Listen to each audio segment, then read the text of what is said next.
Bueno, hoy es uno de esos días que se visten bonito, porque aunque uno lo trata con mucho cariño y cierta cercanía, es para mí un honor recibir a un buen amigo que ha puesto y ha llevado nuestro folclore a lo más grande, pero no solo nuestro folclore, en la música tradicional y toda la música popular. Hoy tenemos con nosotros sentados a Víctor Batista Velázquez. Buenos días, amigo. Que nunca, ¿usted no tiene madre o qué, hombre? Víctor Batista, Víctor Batista. ¿Sabes que a mí me decían, de niño me decían Velázquez? ¿Sí? Velázquez, sí, sí, toda la gente cuando estudió conmigo de pequeño dice, ¿quién? ¿Qué Víctor? Víctor. Ah, Velázquez. Eso me pasó a mí, me quedé ya de nombre con el apellido, Florio. Amigo, ¿cómo estamos? Bien, pasé el lunes, estamos bien. Te veo bien. Además, mañana que todavía no sabes si vas a trabajar o no. Yo Frank está diciendo que no, que mañana. No, Frank está haciendo así con los ojillos como ni se te ocurre. Y nada, el boliche es así. Ajá. Llega y el día siguiente no tiene que trabajar. Amigo, ¿cómo va todo? Bueno, bien. Después de mucho tiempo con algunos proyectos más o menos fijos, pues ya llevo como 4 o 5 años para acá, en donde lo que tengo son un montón de calderos al fuego y todos son diferentes. Algunos proyectos son un poquito más de largo plazo, pero realmente los que me llenan, digamos, todos los huecos así de trabajo y de proyectos, de ilusiones, son cosas que tienen una caducidad, ¿no? Son proyectos concretos que empiezas, que elaboras, que terminas, que los dejas volar y a otra cosa. Y eso, pues bueno, me mantiene un poco fuera de lo que son las rutinas. Me saca de mis zonas de confort porque son cosas así diferentes y son retos. Y yo normalmente suelo decir que sí a los retos, quizás de atrevido, pero es que donde precisamente uno aprende un montón es cuando uno se pone al máximo. Sí, señor. Y además te adentras en algo semi desconocido. Me imagino que estamos hablando de música y eso es conocido por ti, pero en proyectos que a lo mejor dices, tampoco he hecho esto nunca de esta manera. Y creo que eso enriquece también. Mira, yo creo que la gente que lleva un tiempo trabajando en proyectos similares les coge ya el pulso, funcionan, caminan, y hay un plus de comodidad y de falta de alerta que quizás a lo mejor no te pones a tope, ¿no? Al 100% como con las cosas nuevas, ¿no? Con el miedo al fracaso, con el miedo de decir, o con esa preparación o autopreparación que tienes que someterte para que los proyectos nuevos, que no están precisamente dentro de tu zona de ámbito habitual, pues esa responsabilidad así de más, ese plus de responsabilidad hace que cuides los detalles, que seas un poquito más. Entonces, yo aprendo mucho con las cosas nuevas. De música y de otras cosas. Después, si quieres, hablamos de eso. Pero mi cabeza ahora mismo está metida en varios frentes que tienen que ver al final con la música, pero de refilón. Sí, o sea, no es la parte más importante, entre comillas. Sí, siempre es la parte más importante, pero últimamente, un tiempo para acá, estoy metido a diseñador y a fabricar, por ejemplo, con control numérico, con lo que son las CNC de madera. Es una fresadora que le metes un programa, un diseño, y te hace piezas. ¿Por qué viene eso? Hombre, últimamente también uno de los instrumentos que estoy tocando no tiene fácil reparación ni mantenimiento y los luthier que lo mantienen y que lo trabajan viven fuera o muy fuera. El último instrumento que adquirí pues está hecho en Polonia, ¿no? Entonces, si tienes algún problema, alguna historia, y tiene mucha madera. Entonces, ¿qué haces? Tienes dos cosas. O irte a Polonia 2x3, o abandonar el instrumento y darle 2 patadas, o meterte a reparar o a trabajarlo, ¿no? Entonces eso me ha hecho que bueno, precisamente dentro del ámbito musical, pero dentro de la lutería, pues esté dedicado un poco al trabajo de maderas, piezas pequeñitas y cositas, detalles, y tal así, el diseño y la fabricación de esas cosas. Creo que quizás por tu forma de ser, Víctor, te ha gustado siempre adentrarte no en el mundo musical, pero sí dentro del mundo musical, en cada momento que te ha tocado vivir, adentrarte a fondo, incluso por lo que estás diciendo. Han pasado los años y sigue siendo así. Sí. Siempre fue que... hombre, yo llevo muchos años llevando pues cargos un poco de representación un poco y así de responsabilidad dentro de los diferentes grupos musicales que he estado, ¿no? Entonces, yo no entiendo que alguien venga de clases o ensaye o haga un arreglo, los monte y se vaya a la casa y ya está otra cosa mariposa. Normalmente uno de los verdaderos problemas que tengo, pero al final es una semivirtud, es que se concibe el estar liderando un grupo, el llevar varios aspectos diferentes al mismo tiempo, no solo el musical, sino también el tema de las relaciones, el tema del marketing, el tema de colocar a tu producto en una situación de visibilidad.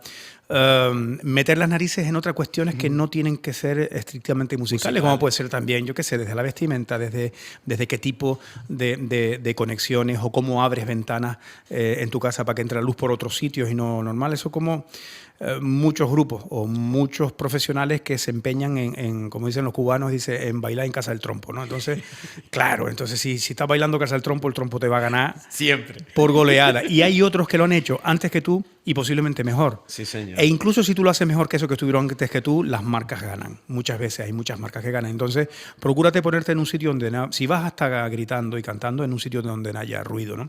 Y eso no depende solo de la música, depende de muchas cosas más. Factores, sí, claro. Sí. Y después en los locales de ensayo también no te toman igual en cuenta si no te implicas, si no te metes a fondo, si no eres uno de ellos. Y eso para lo bueno y para lo malo. Sí, para lo bueno y para lo malo. Para lo bueno porque eres parte del proyecto. Y después para lo malo porque eres parte del proyecto. No es solo una persona que pagan para que venga, sino porque también las implicaciones emocionales personales son grandes, eso, claro, son grandes. Pero bueno, eso es lo que tiene, digamos, eso es un poco el aliño que tiene este tipo de trabajo. Estuve ahí curioseando tus inicios y todo fue digamos que todo arrancó entre Arucas y Galdar y ahí conociste la música a través de un instrumento, pero tú, como estás diciendo, quisiste avanzar más. Y creo que fue quizás en la etapa en La Laguna, no lo sé, donde más dijiste, aquí creo que me encuentro de una manera musical para abrirme y enriquecerme. Aquí apunté también, incluso eso no fue en La Laguna, pero tú decías en esa entrevista con Antonio, ¿cómo se llamaba? Los hijos de la noche, que hoy en día podría ser unos pelú, pero no era de ese tema. No, son gente con cadenas y así, sí. Mira, Galdar y Arucas, claro, mi padre era de Arucas, mi madre es de Galdar, y entonces, como siempre digo, siempre han pegado bien las cebollas de Galdar con el ron de Arucas. Es una cosa que... que cuadra eso, si te juntas con Gofio la Piñatero y poco más, y ya la tienes, ¿no? Y fueron mis dos campos de juego grandes, ¿no? Donde me peleé las rodillas tanto en Arucas como en Galdar. Incluso te diría que tengo más amigos de infancia en Galdar que en Arucas, porque nosotros en Arucas vivíamos siempre, ¿no? Pero de lunes a viernes estaba allí con mis amigos del barrio y los del cole.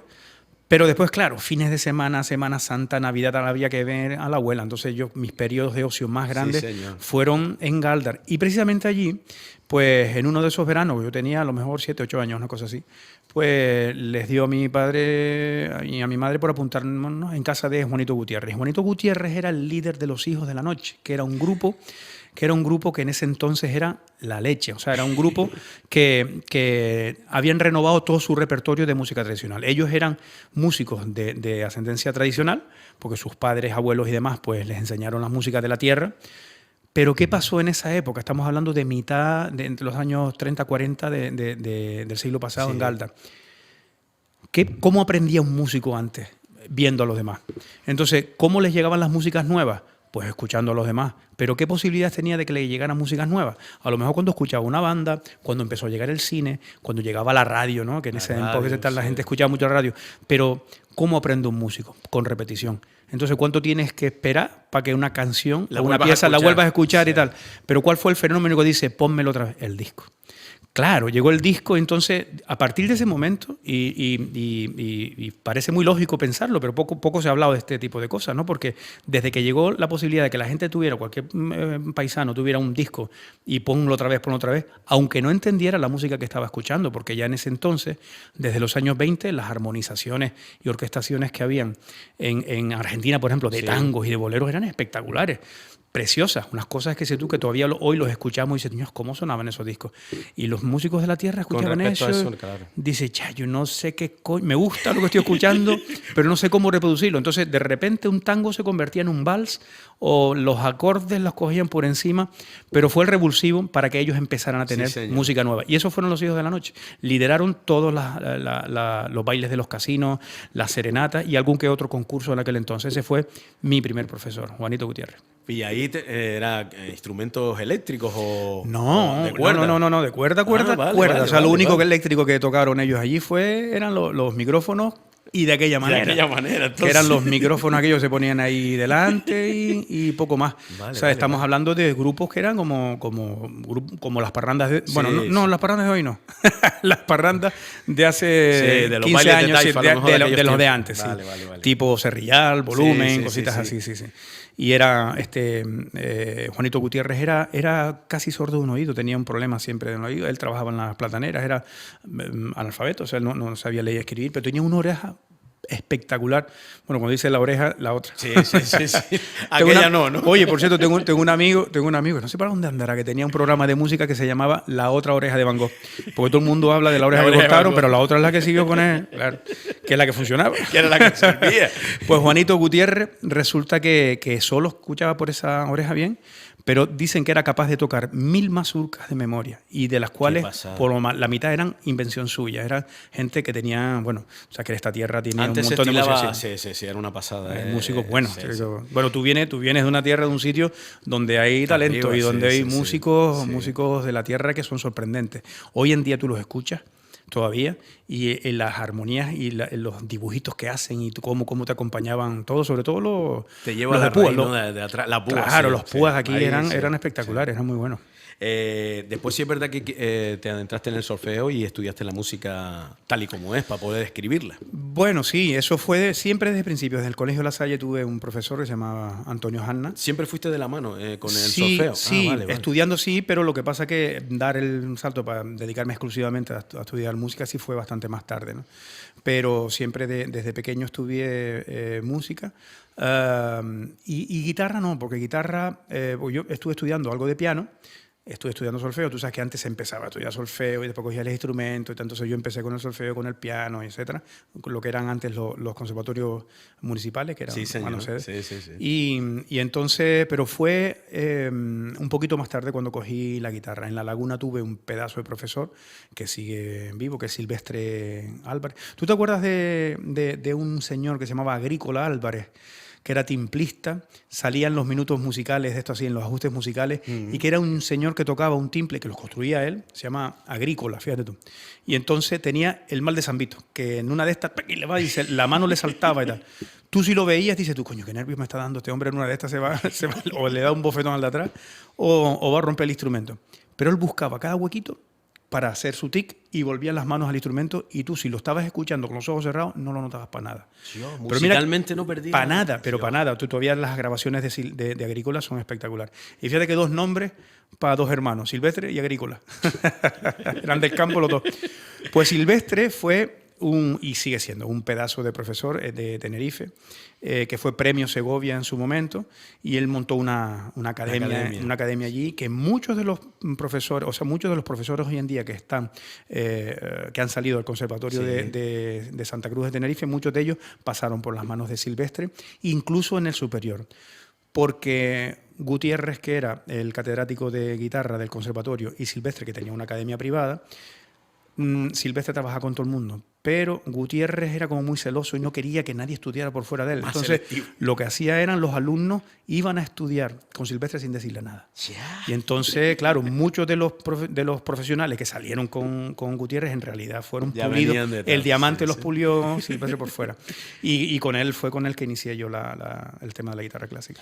Quizás cuando decides caminar por la música como profesión, era en un tiempo en el que hoy en día estas profesiones, como tú decías, en donde nada es seguro, que probablemente ya ninguna nada es seguro, en aquel tiempo era más difícil decidirlo y sobre todo realizarlo, ¿no? Un rato, sí. Ahora, sí, ¿verdad? Sí. Alguna vez he contado la anécdota de decirle, pues yo me crié en una carpintería, o sea, de niño mi tío, el hermano más pequeño de mi padre, pues era carpintero y no tenía dónde ponerlo. Entonces cuando mi padre se casó tenía un sótano abajo y entonces montó la carpintería, Andrés montó la carpintería de abajo. Entonces yo estaba siempre quitando tachas y lo que sea. ¿Qué hago? Y dice, ponte ahí a enderezar clavos, a enderezar tachas. Entonces claro, ahí aprendes lo que es un cepillo, un berbiquí, una barrena. Y entonces mi padre dice, ¿qué quieres ser de mayor? Yo, carpintero. Y dice, coño, carpintero no, ¿qué tal? Con el tiempo me preguntó otra vez, dice, ¿y ahora qué quieres ser de mayor? Y dice, quiero ser músico. Y dice, ¿dónde quiere que te ponga la carpintería? Está bueno eso. Claro. Y no, y costó, en mi casa costó que se asumiera que, claro, pues yo estuve picando en la universidad en arquitectura al principio, después me fui a hacer matemática en La Laguna, nunca dejé la música, pero llegó un momento en que digo, yo me está despistando, yo no me veo como profesor de matemática ni como arquitecto, y la música era lo mío. Entonces, a partir de ahí, pues bueno, costó un poco que se asumiera en mi casa, pero yo lo tenía claro.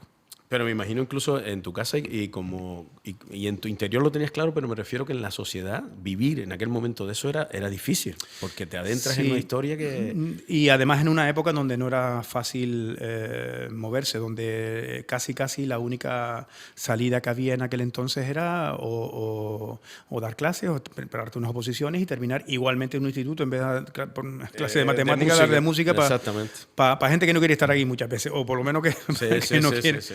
Pero uno tiene sueños y tú sabes de eso. Uno tiene sueños, uno sabe dónde vas a llegar y yo creo que la inconsciencia, si nosotros miráramos por los ojos de los demás que son más conservadores y tal cual, igual no hubiéramos dado un palo por ningún lado.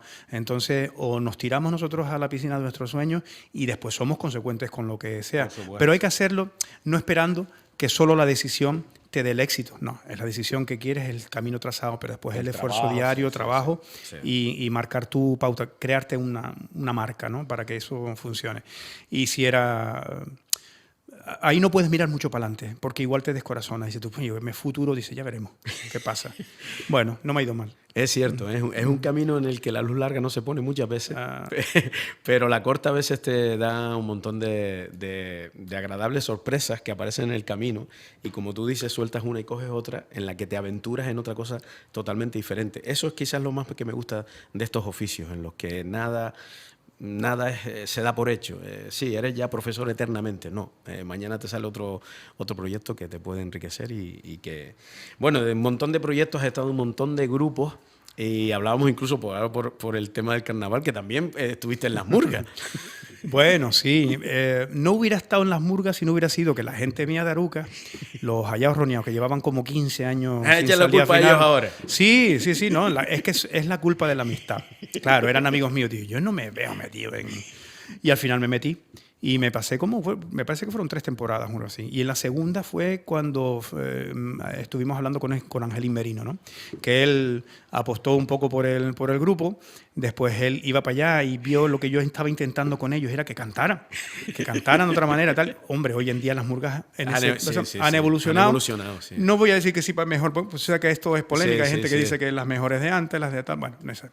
Que bueno, tienen de todas formas, digamos, todavía margen de mejora. Exactamente. Como todos nosotros. Exactamente. Como todos nosotros. Pero que cantan mejor o buscan una manera de cantar mejor, eso es un hecho, ¿no? Y entonces, en ese entonces... ya antes, algunos músicos, a ver, por citar así de memoria, entre Manolo Estupiñán, Michel Montelongo, yo qué sé, ¿cómo se llamaba? Emilio, me sale el dichete, pero no el apellido, ¿cómo se llamaba? Emilio, bueno, lo voy a decir, Alcaboso, pero que también cogió murgas y ellos venían un poco de intentar hacer que las murgas cantaran de otra manera. Pues yo creo que con los hallados, ese segundo año, por lo menos pasamos a la final. Sí. Y pues, ellos lo celebraron como si fuera... Estaban privados. Estuvo un par de temporadas con los Legañosos y algún trabajito que otro con las Quiquiriñetas. Un saludo aquí para las amigas que son ahijadas mías. Y ahí para contar, porque ya un momento que llega que el mundo del carnaval y de las murgas es muy absorbente. Eso es peor que una compresa de las mejores. Sí. Y llega, claro, y te quita todo el tiempo y más. Y al principio todas las conversaciones con los directores de murga que te llegan para ver si les armonizas las piezas, dices tú, vienes un rato. No, nosotros nada más que 2 temitas enseguida, no tal cual, que nosotros tenemos con quien montar lo que tal. Pero claro, entre que ellos mienten y que uno se implica, ahí hay un cóctel que hace que duermas poco y que el resto de calderos al fuego sufran un poco. Una pregunta que siempre le hago a todos los que han tenido esa oportunidad, Víctor, cuando tocas nuestra música o nuestra música popular en general desde otra orilla, me imagino que se siente, o la primera vez que lo viviste, algo especial, ¿no? Te puedo contar algunas anécdotas, pero que son espectaculares, ¿no? Una es tocar música canaria para gente que no tiene ni idea ni siquiera dónde está Canarias. Vale. Yo tengo una teoría que es que como la música nuestra está hecha de tantos pedacitos, de tantos sitios, hay un algo que conecta con un montón de gente fuera. Y no saben por qué. Porque no es que sea una música que digas tú, no es el flamenco, no es la historia tal, no son los saltos de la música o de las danzas tradicionales del este o tal cual. Pero es nuestra. Y además es muy reconocible. Sí. Desde que tú escuchas un timbre, una chácara, un tambor, las púas, una historia, dices tú, no, esto huele a canario un montón. Entonces, gusta mucho. Y a veces, sorprendentemente, dices tú, ¿por qué gusta mucho? Cuando estuvimos con los Gofiones en Chile, en el Arena Santiago, que eso hacía, no sé si era 20.000 espectadores, o cosas aquí. Aquello era el Festival Bafochi, que era el ballet nacional de Chile, Bafochi, ese baile folclórico de Chile, una cosa así. Y era un festival. Había un montón de gente allí, un montón de grupos. Y nosotros nada más que teníamos, no sé si eran 15 minutos. Nosotros cantamos 2 o 3 cositas y además tocamos una pieza de allí, porque siempre que íbamos a un país intentábamos hacer, con todos los respetos, un tema de ese sitio. Y no veas lo que te lo agradecieron. Parecía que se iba a hundir aquello, aplaudiendo y tal. Fue eso espectacular. Y otra de las anécdotas que te contaba era, tú no sabes lo que es cantar música canaria para la gente que vivió Canarias hace un montón de años o que son segunda o tercera generación y no han vuelto, ¿no? En Argentina, cuando hicimos una gira para todas las casas o los hogares canarios que habían, pues, bueno, todo el recorrido que hicimos, estuvimos desde Buenos Aires hasta Córdoba en guagua, que fueron un montón de kilómetros y varios días haciendo kilómetros, o sea que a un canario lo pones en una guagua más de media hora y se le borra la raya al culo, ¿no? Y a nosotros, pues imagínate, días en una guagua, ya nosotros no teníamos culo, no, aquello era pulido, era brillante, pero era cada vez que nos subíamos al escenario. Había gente que no te dejaba terminar, que se levantaba. Sí. Hubo un proyecto en el gobierno de Canarias precioso, que era los no retornados, porque muchos de esos canarios que fueron para allá no tuvieron posibilidades de volver otra vez. Y a lo mejor se metieron 40, 50 años y ya eran muy mayores y añorando las Islas Canarias y sin poder volver. Pues algunos de esos que estuvimos por allá, ese proyecto de los no retornados, el gobierno de Canarias los recopiló en un montón de sitios, todos los que pudo, y fletó un par de aviones y los tuvo por toda Canarias dando vueltas. Y nos volvimos a encontrar después aquí con ellos acá, y vamos, no dabas crédito. O sea, la música Florido es mágica por ese lado, porque conecta con un montón de gente, incluso con los que no conoces. Pero cuando tienes afinidades, o sea, tocarle música canaria a los canarios que han estado fuera y que llevan un montón de años mirando para ti o viéndote o en discos o ahora por redes sociales, pero los tienes ahí, ellos te ven ahí delante y tú lo ves a ellos. Sí. Te digo, me costó muchas veces cantar, yo qué sé, o el Paso de las Canarias, o el Somos Costeros, o una Isa, o Malagueña, Folía, o el Ahí Mi Gran Canaria, todo eso tal. Verlos a ellos llorar, no puedes cantar. No puedes mirarles a la cara. ¿No? Increíble.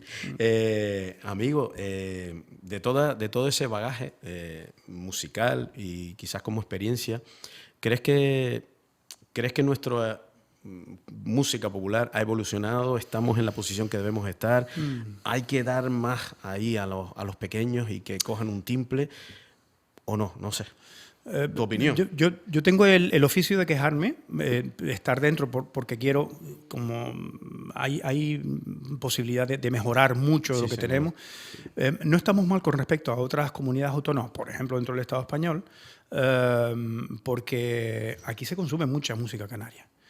Aquí no se le ocurre a nadie de una comisión de festejos o de una consejería o una concejalía de festejos no programar actos canarios dentro de una fiesta porque se los come, es imposible, ¿no?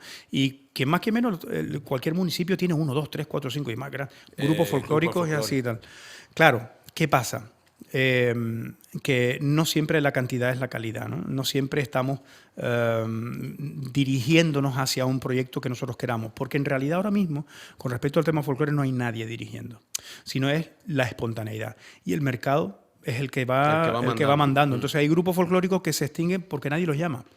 Y después hay un montón de grupos que se modifican para que los llamen. Por ejemplo, a las nuevas parrandas y demás y tal, que bueno, que son a mi manera de ver, pues utilizan un poco el tema del ámbito folclórico para colar un montón de cosas. En realidad son verbenas vestidos de canarios, ¿no? Que no digo otro día nos metemos a analizar eso, porque eso también puede ser que sea evolución. No digo que no, pero sí es lo que me parece que hemos estado fallando durante mucho tiempo, es que hemos tenido en el gobierno de Canarias durante muchos años un color o varios colores políticos remando hacia la identidad. Estamos hablando de todos los grupos políticos que han tenido dentro de sus proyectos el tema de la canariedad. Sí, señor. Vale. Pero no existe un sitio donde los monitores, profesores, tanto de baile como de toque, se formen. Entonces, ¿quiénes dan clase? ¿Quiénes enseñan a los demás? Porque, claro, el folclore, la transmisión directa, se muere. ¿Cuántos de nosotros podríamos decir que aprendimos a tocar y a cantar de nuestros padres? No hay muchos, ¿eh? No hay y cada mucho. vez y si fuera por eso, se extinguiría. Entonces, hoy en día, ¿en dónde reside el que la gente vuelva a tocar, cantar y bailar música canaria? Pues en la formación. ¿Y quién está al frente de esa formación? Gente que no ha sido formada en ningún sitio. Los hay muy buenos profesionales. Los hay gente que tiene un don que son buenísimos. Y los hay que no tanto. Quizá a lo mejor no por su culpa, o sí, pero si tú vas a buscar pues una excelencia dentro del campo de esa formación, como sí existe en otras comunidades autónomas, en Canarias no existe nada de eso. Se ha intentado tímidamente hacer un par de intentos sí, sí. exacto, pero han salido ranas. O sea, el Cabildo de Tenerife y el municipio de Santa Cruz de Tenerife. Aquí se intentó replicar también, pero nunca se hizo. Pero, hombre, el folclore debería estar residido en gente que aprende para enseñar, tal, pero es que de otra manera no existiría. En Las Palmas, por ejemplo, tú no te encuentras una parada tradicional en ningún sitio. Tienes que irte al campo, a cualquier sitio, y no en todos los lugares. Hay algunas familias que sí celebran.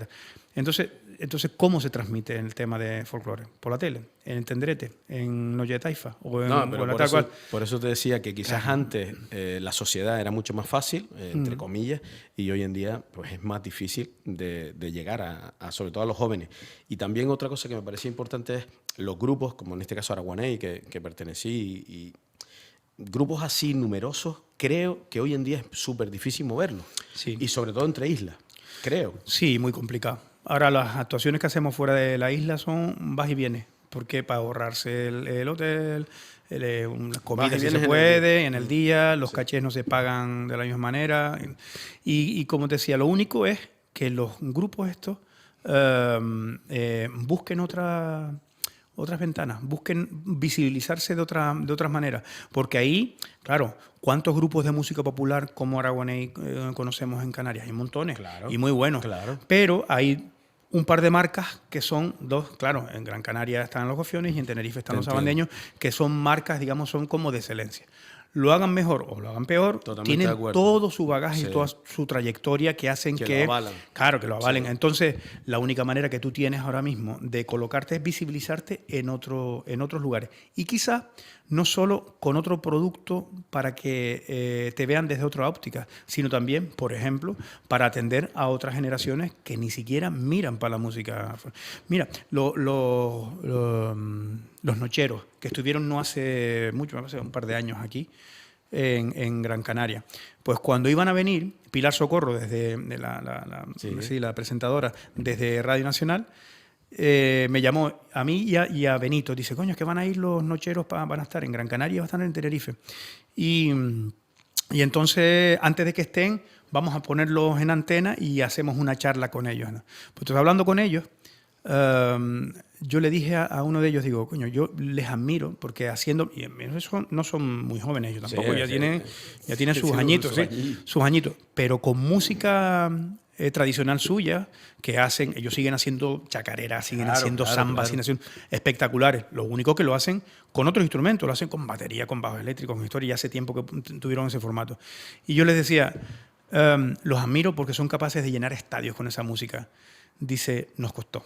Le dijo al principio. Lo dijo. Sí, dice, ¿sabes cuándo hubo un cambio? ¿Cuándo empezó la gente joven a mirar para nosotros? Cuando nos quitamos los ponchos. Claro, porque tú ves un grupo hoy en día, la gente joven ve un grupo arriba con un fajín, con un gorrero, no sé cuál, dice, bah. Y se infolía. Claro, aunque estés Por así cantando la decirlo. última de Maluma, lo mismo. Pero tú pones un grupo así y tal, los vistes de otra manera y los pones a moverse, a hacer otra historia, tal cual. Aunque estés haciendo el mismo Te repertorio, entiendo. la gente, no, Sí, la sí. gente joven no le tiene esa alergia, ¿no? Entonces, estamos anclados nosotros a determinadas cosas que hacen que no salgamos del bucle generacional en el que estamos. Entonces, ya seríamos muy felices si a los grupos de música popular hoy en día le rebajáramos, aunque sea 10 años de la edad media de la gente que se siente delante. Con honrosas excepciones, también hay gente joven que le gusta, pero la inmensa Sí, mayoría inmensa mayoría. son Sí. mayores. Amigo, para ir concluyendo, te voy a hacer 2 preguntas que se le hago a todo el mundo y que no tienen nada que ver con las perras ni eso, ¿vale? ¿Viste? La primera, que me imagino que la respuesta por tu edad, es si jugaste al boliche. Ah, mucho. ¿Sabes que nos penaban a nosotros en el Colegio La Salle cuando yo estudié allí? Claro, dejamos el campo, que era el campo de tierra, lleno de agujeros. Por hacer el guá. Claro, pero lleno, lleno de agujeros, claro. Entonces se ponían a jugar ellos al campo. Cuando metían en la bota de taco, las jadías del gallo de aquella entonces, metían la pierna aquello, había esguince que te pego, esguince que te pegué. ¿Quién abrió el agujero? Te fue fulanito. Pues también, en aquel entonces también había chivatos, ¿sabes? Fulanito, pues pumba, allí penado, enfrente ahí en la grada, jugué mucho al boliche. Las compotas, que eran las grandes, se decían allá, el boliche normal, y las chiquititas, que eran pequeñas, las chiringas, les decimos nosotros. Chirringa. Chiringas. Y la otra, si algún día, una de estas tardes, con total tranquilidad, ves a Víctor Batista, pero aquel niño que soñaba con ser músico o carpintero, ¿qué le dirías mirándole a los ojos? No, tendría sí,